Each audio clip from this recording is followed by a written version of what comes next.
Ce qui se passe dans le monde arabe, Stéphane Hessel, c'est aussi quelque part une forme de révolution citoyenne.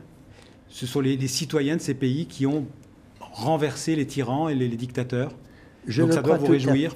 Je le crois tout à fait. Et la raison pour laquelle je suis relativement optimiste sur la suite, c'est que ce n'est pas une force, mettons la force islamiste par exemple, qui avait été opprimée par Ben Ali et qui maintenant prendrait le dessus.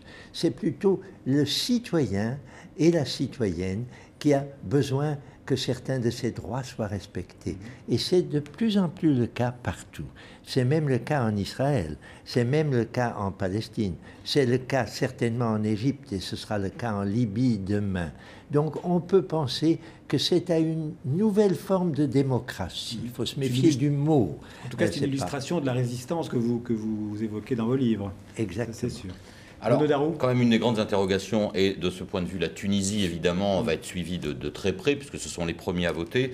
Ce sera justement le résultat des formations islamistes. En Tunisie, le parti Ennahda dit qu'il ne regarde plus, comme les islamistes il y a 30 ans, vers Téhéran, mais plutôt vers la Turquie. Oui. Vous croyez à cette évolution d'un islamisme assez radical vers un islamisme démocratique? Vous croyez en la coexistence possible de l'islam et de la démocratie?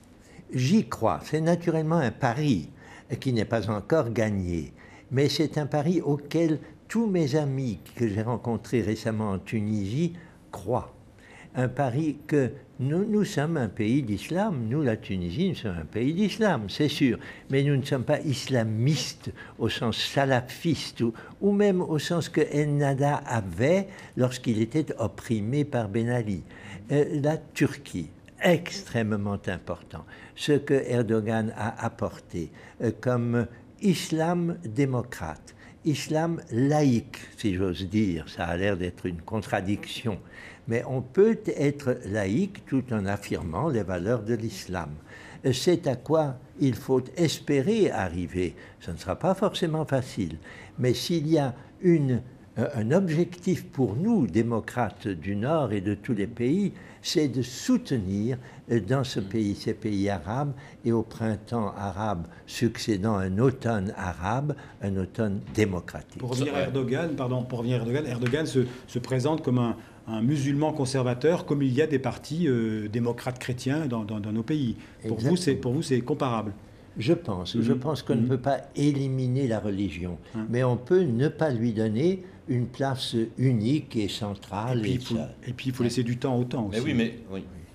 Et vous juste qui êtes donc un homme de gauche, vous définissez vraiment comme un homme de gauche, certes des partis qui évoluent vers une démocratie, mais Xavier le disait à l'instant, musulmans conservateurs, ça ne va pas être des formations très progressistes, très portées à gauche quand même si elles respectent la démocratie.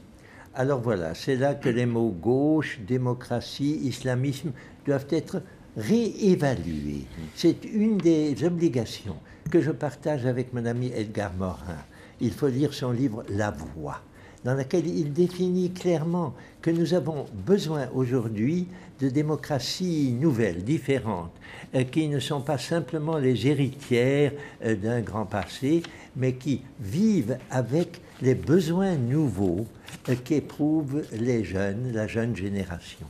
Une démocratie participative, une démocratie ambitieuse, c'est cela qui est, j'espère, devant nous. Sylvia Zappi. Oui, bon, cette démocratie participative, on en est quand même encore loin en Tunisie. On a un pays qui sort à tâtons, qui organise ses premières grandes élections, etc. Mais avec des difficultés, avec un éclatement en termes de nombre de partis. Vous n'avez pas peur que cette démocratie ait du mal à trouver sa voie ?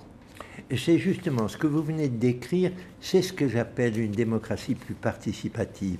Et ils se sont engagés dans une centaine de partis. Ça a l'air d'être de l'incohérence. En réalité, c'est une volonté de participer chacun. Alors ça va s'organiser peu à peu, bien entendu.